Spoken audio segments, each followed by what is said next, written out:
Good morning, everybody. How are you all doing today? Well, you can see the workbench, well, the outside workbench here is loaded with electrical stuff. um, this is all related to motorizing Uncle Dorkle, but this is not the project video. This is just a wiring connectors aggravation video. I say aggravation because I hate crimp-on connectors. I've never had any luck with doing them in all my years of doing it. And I can't find my crimpers anywhere. I had several pairs of them, and I dug out 1, 2, 3, 4, and there's a fifth electrical box in the shed which has the American Beauty soldering irons in them, 2 of them, that I bought at yard sales many years ago, but it's not in there either. So anyways, I ended up trying to crimp. I want to show you something that you should never buy and tip off on you guys here, just to give you some heads up. There are some things you just don't waste your money on, and I'm going to show you what these are. And that's this crap right here. I've never tried this brand before. I went to Home Depot, and they're only about $2 and change a box, but the point is that I've used 4 of these already, and they don't crimp on. They come right off. Now, because I don't have a crimper, I use my needle nose. I even used alignment pliers and crimp them. This is what they look like when you take the plastic off of them. Right here. This is the same thing here. But you take the plastic off. Little dinky little hole. It's supposed to be for 18 to 22 gauge, which is what I wanted, because this is 18 wire right here. It fits in there, and I had it all in there, and I crimped it down, and it just pulls right off. So I got another one, did the same thing. So what I ended up doing is to cut the damn plastic off, and that's not easy, especially when you can't see what you're doing. So like I say, this is what you see. You see that little dinky little hole there? You know, there's no support here now. That's why I really didn't want to take the plastic off. And never use this garbage. This is garbage. I'm going to bring this back to Home Depot because I didn't use these. These I threw out. I just pulled them out of the recycle bin. They're going back in there again. It's garbage. Now, I went to my local hardware store, and I got these. Now, this is the way I've crimped for many, many years. I never liked them crimpers, even when I could find them. And unfortunately, they're blue plastic. I hate the plastic ones. I like the soldered ones, but you can't get them anymore. At least wise not in your local Home Depot or hardware store or whatever. But these stay on. This is a different brand altogether. I got to go to my hardware store and buy more. So this is the type that they sell at the hardware store. And although they're crimp-on, they've got a bigger hole in them for the same size wire. And you can squeeze them. There's something to work with here, unlike these crappy things with this little dinky hole.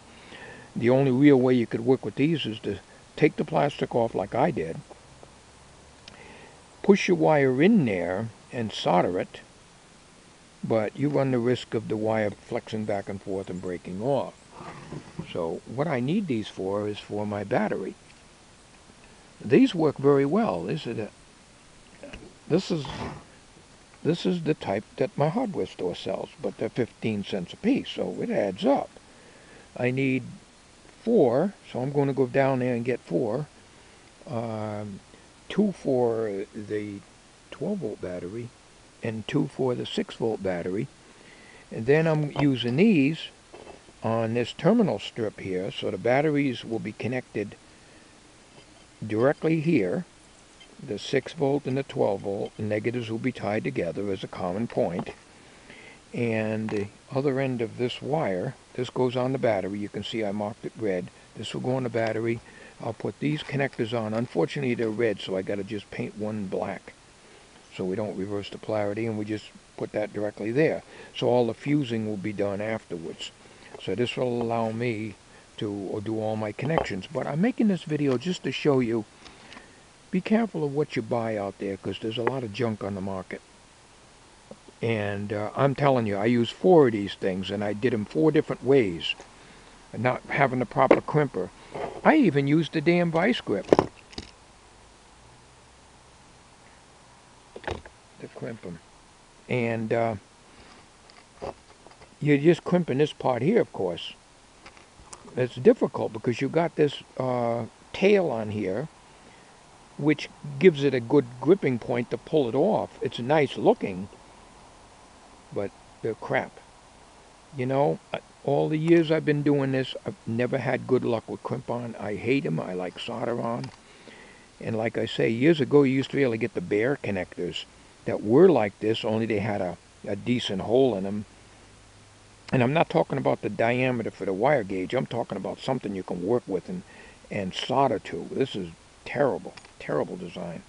Because when I solder these, what you do is I bring the wire in, you know, the bare wire in so it touches, well, I don't have anything to point here, till you see the end of the wire coming right out here. And then I solder the hell out of it and make sure it solders in here, as long as it don't clog up the connector here where you slide it on the battery, you're fine. You know you got a good connection. Crimp-on, you never know. Go to my hardware store, because they're the only ones that sell the good stuff, and get some more of these. Unfortunately, they're crimp-on, but you can see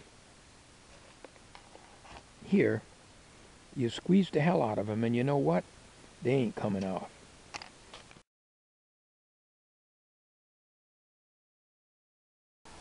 So I just wanted to make this video.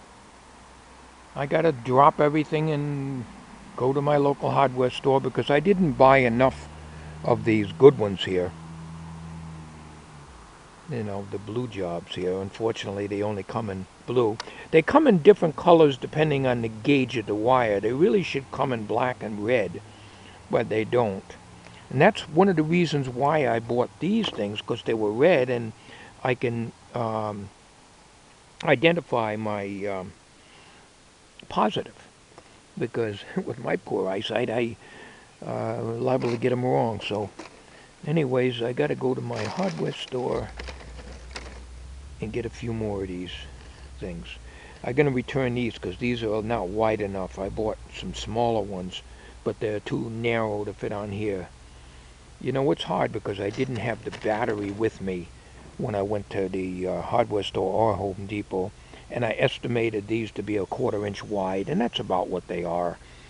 So these crappy things do fit on there good, but what good is it if the wire's going to come off, you know? But, you know, I do want to be able to remove the batteries, of course. So, you know, you don't want to solder to the battery. So anyways, I found in my toolbox some red and black wires. I found 2 of them. So that'll go for each battery.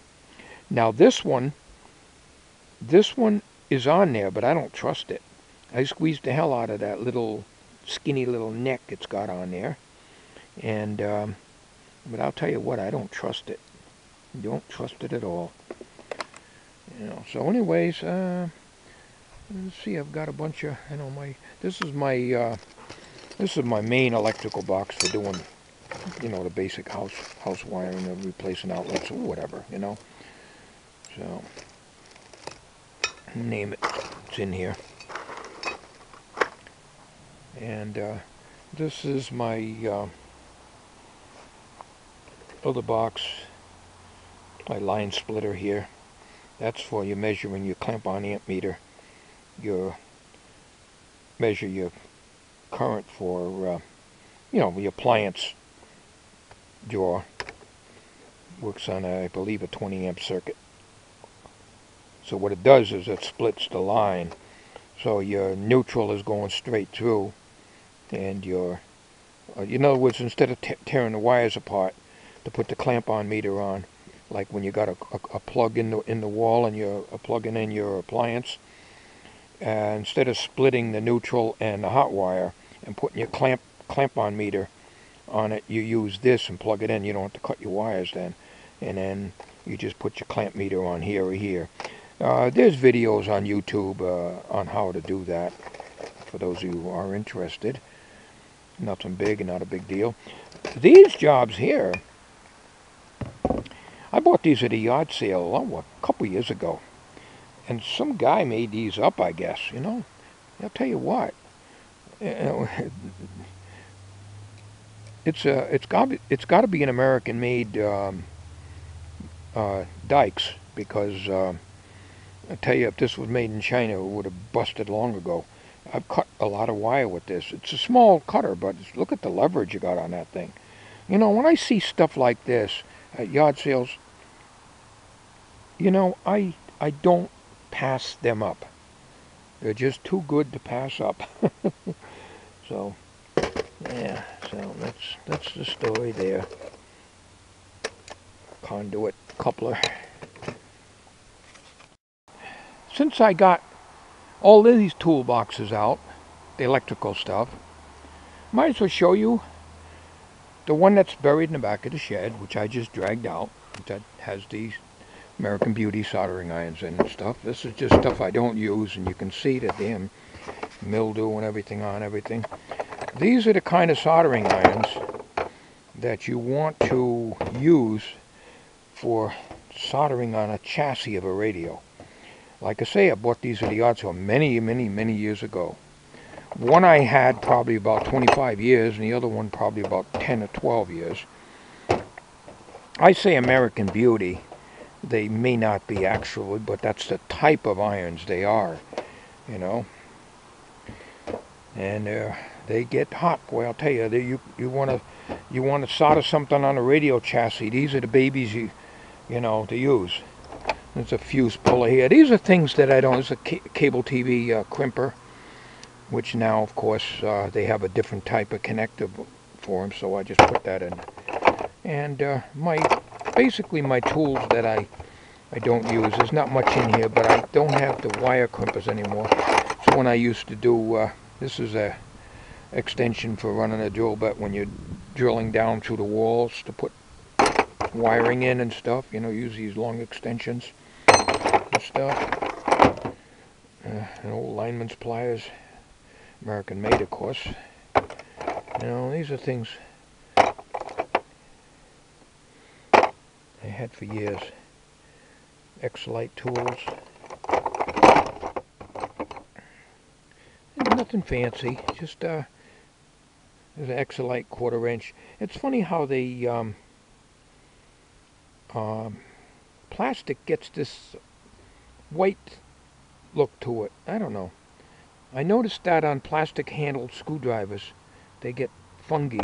I don't know. Not being used, I've had that happen. Here's one here that's really messed up. It's plastic, but it turns like that white, you know. They weren't like that when I had all this stuff in my workshop in the attic, because the attic was dry, you know, and it didn't get like that. I got stuff up there still that's perfect, you know. It's a shame that stuff has to be stored like this, but, you know. But anyways, I just wanted to show you this. This video is not maybe very exciting to a lot of you, but then again, maybe it would be for some of you guys out there. I think that's about it. I got to go to the hardware store. I'm going to put this stuff away. I was going to do some connectors inside of the body of Uncle Dorkle, but I'm going to have these connectors. And really, I don't want to go too far with this because you know, I don't know what's going to be coming in that equipment that John is sending me. As far as I know, he's not sending me any. I don't expect him to send me connectors to go to my batteries. So I can safely probably make these up and make the fuse block. Gotta have, not a fuse block, the terminal block. So you gotta have a tie point. But I can't mount the tie point in there until I get the stuff so I know exactly how it's set up, and then I'll know where to put these things. But anyways, I do have to get some more of these good connectors, so I'll have something to work with. And in addition to that, probably pick up a few more of these too to cover myself, because I have some other terminal strips here. But these are the solder on. You solder on the back of these And if I need to use that, I want to make sure that I have enough of these connectors. But again, like I say, that's crimp on. But if I squeeze the piss out of them, they ain't gonna come off. Thank you for watching. You have a good day.